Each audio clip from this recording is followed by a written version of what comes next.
Rajya Sabha discusses Kashmir issue. Government says battle in Kashmir is between the country and separatists. Points finger at Pakistan for fomenting trouble in the valley. Says it is time to unite and analyze the issue threadbare. Opposition says it stands with the government over ending of militancy.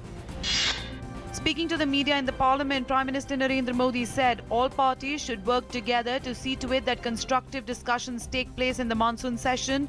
He also expressed hope that the session will observe high standards of discussion and important decisions will be made during the session.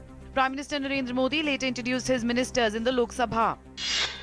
The Supreme Court accepted major recommendations of the Lodha Committee on Reforms in BCCI, including a bar on ministers and civil servants and those above 70 from becoming its members, but left it to Parliament to decide whether it should come under RTI and betting on the game should be legalized. The Apex Court also accepted the recommendations of the committee to have a CAG nominee in BCCI.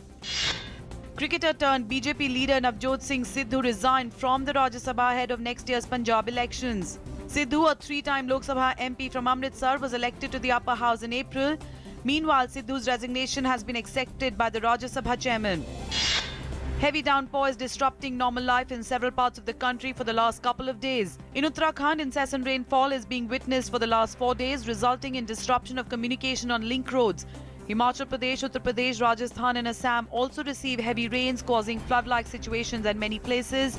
National capital Delhi witnesses traffic jam at many places due to rains. The National Green Tribunal has issued an order directing the Delhi RTO to deregister all diesel vehicles operating in the city that are over 10 years old. The order issued by the NGT is effective immediately.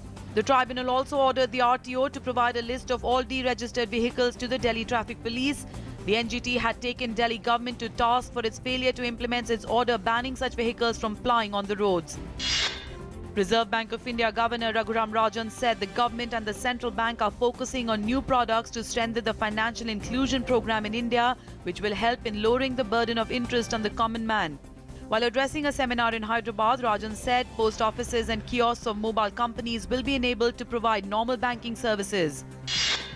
The fourth tranche of sovereign gold bond scheme opened for subscription today. The bond can be purchased from the National Stock Exchange and the Bombay Stock Exchange beside all bank branches, select post offices and the Stock Holding Corporation of India Limited. Government has fixed 3,119 rupees per gram as the issue price for the bond. The scheme will be open till the 22nd of June. In Uttar Pradesh, the death toll has risen to 33 in the spurious liquor tragedy. The main accused, Sripal, has been arrested from Nayagaon area. 11 government employees have been suspended following the incident. People started taking ill and dying late on Friday when several people from Etah district consumed spurious liquor. Government warns industries of discharging water in the Ganga, saying it will take stringent action against them.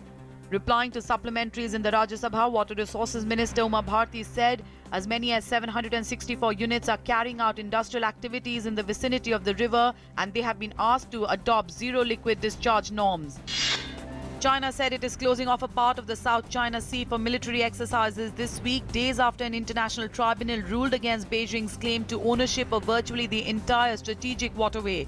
The announcement came in the middle of a 3-day visit to China by the US Navy's top admiral to discuss the South China Sea dispute and ways to increase interactions between the two militaries.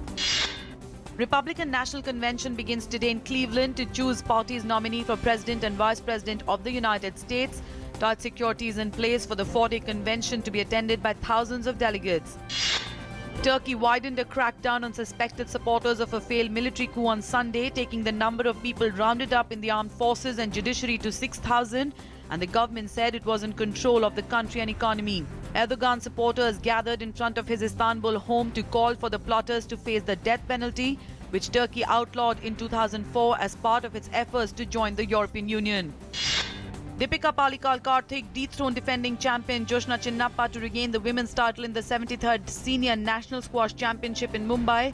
The men's crown was captured by title holder and top seed Saurav Ghoshal, who created history by winning it for the 11th time, defeating 4th seed Harinder Pal Singh Sandhu in 5 hard-fought games.